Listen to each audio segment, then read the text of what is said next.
नमस्कार दोस्तों, मैं विनय कुमार और आज मैं आपको एक ऐसी इंसानियत को शर्मसार कर देने वाली घटना के बारे में बताने वाला हूं, जिसे सुनकर आपका दिल कांप उठेगा। क्योंकि यह कहानी हमें यह दिखाती है कि जब लोग हवस में बहक जाते हैं तो वे रिश्तों की मर्यादा, परिवार की इज्जत और अपनी इंसानियत तक को भूल जाते हैं और सिर्फ अपनी इच्छा को पूरा करने के लिए धोखा, झूठ और हिंसा तक कर सकते हैं।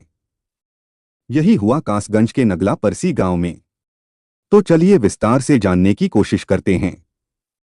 उत्तर प्रदेश के कासगंज जिले के नगला परसी गांव में घटी यह कहानी एक ऐसी सच्चाई बन गई जिसने पूरे समाज को झकझोर कर रख दिया, क्योंकि इसमें भरोसा टूटा, रिश्ते कलंकित हुए और एक मासूम की जान चली गई। शिवानी 24 साल की एक साधारण लड़की, जिसकी शादी साल 2018 में प्रमोद नाम के युवक से बड़ी खुशी और उम्मीदों के साथ हुई थी। शुरू में सब कुछ सामान्य था, परिवार खुश था और शिवानी को विश्वास था कि उसका जीवन अब सुकून से भरा रहेगा। लेकिन शादी के कुछ ही महीनों में परिस्थितियां बदलने लगीं। प्रमोद दिल्ली में नौकरी करता था, पर अक्सर अपनी ससुराल आने लगा। पहले लोग समझे कि वह अपनी पत्नी से मिलने आता है, लेकिन धीरे धीरे सबने महसूस किया कि उसके आने का मकसद कुछ और है। घर की दीवारों ने वो सब देखा जो किसी को देखना नहीं चाहिए था। सास प्रेमवती और दामाद प्रमोद के बीच एक ऐसा रिश्ता बनने लगा जिसने इंसानियत की सारी सीमाएं पार कर दी। शुरुआत में यह सब घर के भीतर ही छिपा रहा, लेकिन फिर एक दिन कुछ तस्वीरें सोशल मीडिया पर वायरल हो गईं, जिनमें दोनों की नज़दीकियां साफ दिखाई दे रही थीं।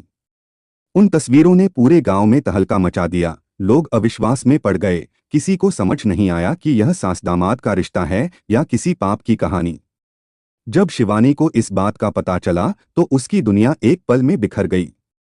उसने अपने पति से जवाब मांगा, आंखों में आंसू और मन में सवाल लिए, पर प्रमोद ने न तो कोई सफाई दी, न माफी, बल्कि गुस्से और हिंसा से उसे दबा दिया। रोज घर में झगड़े होने लगे, बात बात पर अपमान और मारपीट बढ़ने लगी और उस प्यार की जगह अब डर और तड़प ने ले ली।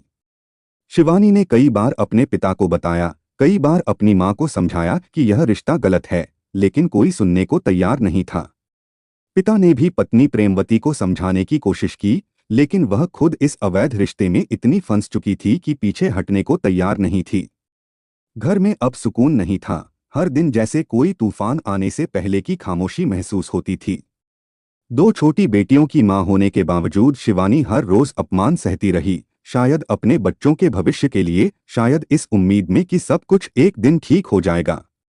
लेकिन किस्मत ने उसके लिए कुछ और लिखा था। घटना से 2 दिन पहले घर में फिर झगड़ा हुआ। प्रमोद दिल्ली से आया था और सास से मिलते ही दोनों के बीच कुछ ऐसी बातें हुईं जिनसे घर में तनाव बढ़ गया। रात होते होते माहौल इतना बिगड़ गया कि शिवानी और प्रमोद के बीच फिर बहस हुई। शिवानी ने पति से पूछा कि वह कब तक यह सब करता रहेगा, कब तक वह उसकी जिंदगी को बर्बाद करता रहेगा, और उस सवाल का जवाब प्रमोद ने थप्पड़ों और गुस्से से दिया। झगड़ा इतना बढ़ा कि प्रमोद ने अपनी पत्नी का गला दबा दिया। उसकी चीखें पूरे घर में गूंजती रहीं, लेकिन कोई नहीं आया और कुछ ही पलों में उसकी सांसें थम गईं। अगली सुबह जब घर वाले पहुंचे तो बरामदे में शिवानी की लाश पड़ी थी। चेहरे पर डर और दर्द के निशान साफ थे। आसपास बिखरी चीजें बता रही थीं कि रात कैसी गुजरी होगी। गांव में सन्नाटा छा गया। पुलिस को सूचना दी गई, शव को पोस्टमार्टम के लिए भेजा गया और रिपोर्ट में सामने आया कि उसकी मौत गला दबाने से हुई है। शिवानी के पिता नारायण सिंह ने दामाद प्रमोद, सास प्रेमवती और ससुराल पक्ष के खिलाफ हत्या का मामला दर्ज कराया। पुलिस ने जांच शुरू की, लेकिन प्रमोद घटना के बाद से फरार था। सास से पूछताछ जारी रही और गांव के लोग दबी जुबान में इस कलंकित रिश्ते की बातें करने लगे। लोग कहते हैं कि हवस जब रिश्तों पर हावी हो जाती है तो मां बेटी जैसी मर्यादाएं भी मिट जाती हैं। आज उस घर में दीवारें भी खामोश हैं। बच्चों की मासूम आंखें अब अपनी मां को ढूंढती हैं। पिता जेल से भागा हुआ है और सास बदनाम होकर घर में कैद है। कभी जहां हंसी की आवाज गूंजती थी, अब वहां हर कोना दर्द से भरा है। इस घटना ने सबको सोचने पर मजबूर कर दिया कि आखिर रिश्तों में भरोसा क्यों खत्म हो गया है, क्यों हवस ने इंसान के दिल से इंसानियत छीन ली है। शिवानी की मौत सिर्फ एक हत्या नहीं थी, वह एक चेतावनी थी कि जब घर में प्यार की जगह पाप ले लेता है, तब रिश्ते नहीं, आत्माएं मरती हैं। आज गांव में लोग कहते हैं कि शिवानी अब नहीं है, लेकिन उसकी चीखें अब भी रातों में सुनाई देती हैं और उसकी कहानी हर उस घर के लिए सबक बन गई है जहां भरोसे को स्वार्थ और हवस से तोला जाने लगा है।